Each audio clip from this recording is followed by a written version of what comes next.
मुरुकुलु निप्पटू चकोरी विनिर्माण इकाई की स्थापना पर हमारे गाइड में आपका स्वागत है। इस वीडियो में हम आवश्यक प्रारंभिक निवेश को विभाजित करेंगे, जो दो श्रेणियों में आता है, स्थिर पूंजी और कार्यशील पूंजी। सबसे पहले आइए 4 लाख रुपए की निश्चित पूंजी के बारे में बात करते हैं, जिसमें भवन, मशीनरी और उपकरण जैसी दीर्घकालिक परिसंपत्तियों में निवेश शामिल है। हम इमारत या एक शेड स्थापित करने के बारे में बात कर रहे हैं, जो आवश्यक मरम्मत, आंतरिक कार्य और फर्नीचर के साथ पूरा हो। याद रखें, हम पहले ही पिछले वीडियो में मशीनरी और उपकरणों पर चर्चा कर चुके हैं। स्थिर पूंजी में बीमा, लाइसेंस और परमिट जैसे खर्च भी शामिल हैं। इसके बाद हमारे पास कुल 2 लाख रुपए की कार्यशील पूंजी है। यह आपके दिन प्रतिदिन के कार्यों के लिए आवश्यक है। इसमें नकदी, लगभग 1 महीने की इन्वेंट्री और 4 सप्ताह तक की प्राप्तियां शामिल हैं। हम मान रहे हैं कि सभी खरीदारी नकद में की गई है। कार्यशील पूंजी की यह गणना प्रारंभिक नकदी के जलने को भी प्रभावित करती है, जब तक कि आप लाभप्रदता तक नहीं पहुंच जाते। हमारे आगामी वीडियो के लिए बने रहें, जहां हम जल्द से जल्द लाभप्रदता तक पहुंचने के लिए स्टार्टअप लागत को कम करने के बारे में सुझाव साझा करेंगे।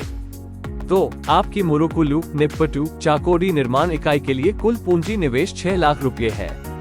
यह आपको अपने व्यवसाय के लिए एक स्पष्ट वित्तीय खाका देता है।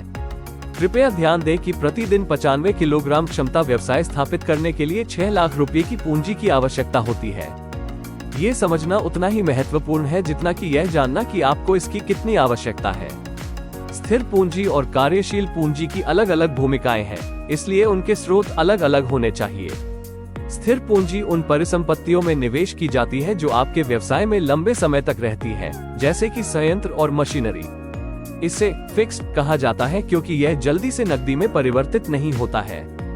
स्थिर पूंजी जुटाने के लिए दीर्घकालिक धैर्य स्रोतों पर विचार करें, जिन्हें तत्काल पुनर्भुगतान की आवश्यकता नहीं है, जैसे व्यक्तिगत बचत, दोस्तों और परिवार से सहायता, साझेदारी या लाभ का पुनर्निवेश। दूसरी ओर कार्यशील पूंजी आपकी दिन प्रतिदिन की व्यावसायिक गतिविधियों की जीवन धारा है। यह वो है जिसका उपयोग आप कच्चा माल खरीदने और परिचालन खर्चों को पूरा करने के लिए करते हैं। इसे कार्यशील पूंजी कहा जाता है क्योंकि यह आपके बिक्री चक्र के साथ आगे बढ़ता रहता है, जो 1 सप्ताह से लेकर 3 महीने तक हो सकता है। इसके लिए उपयुक्त स्रोत छोटी से मध्यम अवधि के हो सकते हैं, जिसमें संभवतः निश्चित पुनर्भुगतान शामिल हो सकता है।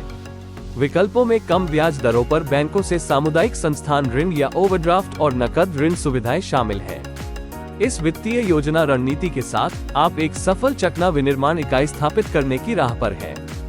यह वीडियो देखने के लिए धन्यवाद। पसंद करें, साझा करें और व्यापार कोच चैनल की सदस्यता लें।